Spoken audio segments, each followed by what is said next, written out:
with KUSI News at 6. Meanwhile, here in San Diego, home prices fell on average by $30,000 in a single month, yet prices still remain high, 5.3% higher than this time last year.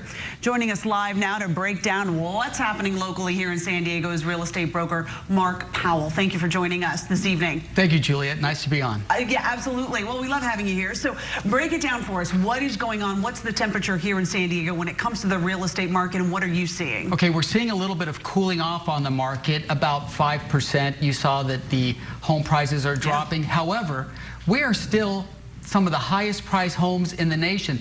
The median price home around the country is about $420,000. We're hovering right now at $1,020,000. We dropped from $1,050,000 to $1,020,000.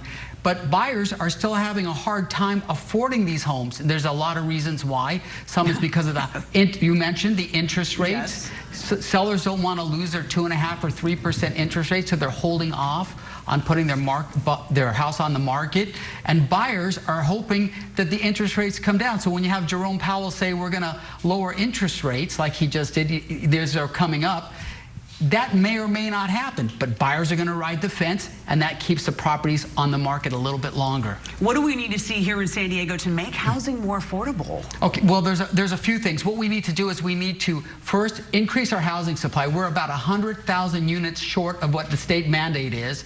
We need to streamline the permitting process. In some states like Arizona, they've privatized it. They've contracted out with architects and contractors, and they let them self-certify their projects, and it's really streamlined that whole thing.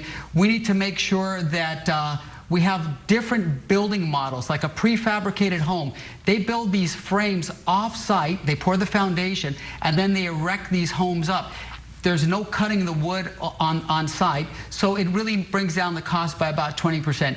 What we need are homes that are somewhere in the range of $500,000 to $700,000, but right now did you know we're $300,000? Did you know that to afford a house here in San Diego, the median price house, $1 million, $1.1 million, you have to make anywhere between $15,000 and $20,000 a month, and most people just don't make that amount of money. I know, that was going to be my next question, is like, realistically, let's talk about what do people need to make to buy a home here in San Diego, and you just answered it. And that's because if you have $1 million house and you put $200,000 down, you're still having a $800,000 loan at 7%. Now, when it was 2.5% or 3%, it was more affordable. But at 6.5%, 7%, buyers are just riding the fence, and that's keeping properties on the market a little bit longer. So what do you think the future holds? I mean, I know you can't predict the market, but give it 6 months, a year. What do you say? Well, for buyers and sellers. I can tell you that this election is going to be a big deal. I'm not talking about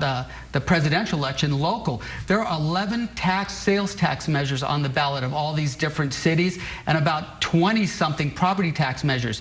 If those get voted in, we're going to see homes less affordable, not more affordable. So it's going to be up to the voters to determine, do you want to make homes less affordable, or do you want to make them more affordable? And you can do that with your vote. Oh my goodness. Well, we're going to have to see what happens. So advice for anybody that wants to buy right now? Do you have any advice? Well, sometimes what some people are doing is you're having multi-families buy. So instead of one family buying a house, 2 families buy a house. Or people that were renting, 3 or 4 roommates that are renting and paying that, they get together and they all pool their money together and they buy a house. So instead of renters, now they're homeowners. Interesting. They're paying themselves. Interesting. That's a creative approach. It works out. Thank you, Mark Powell, for joining us. Thank you for having me. Breaking it down for us. Thank you.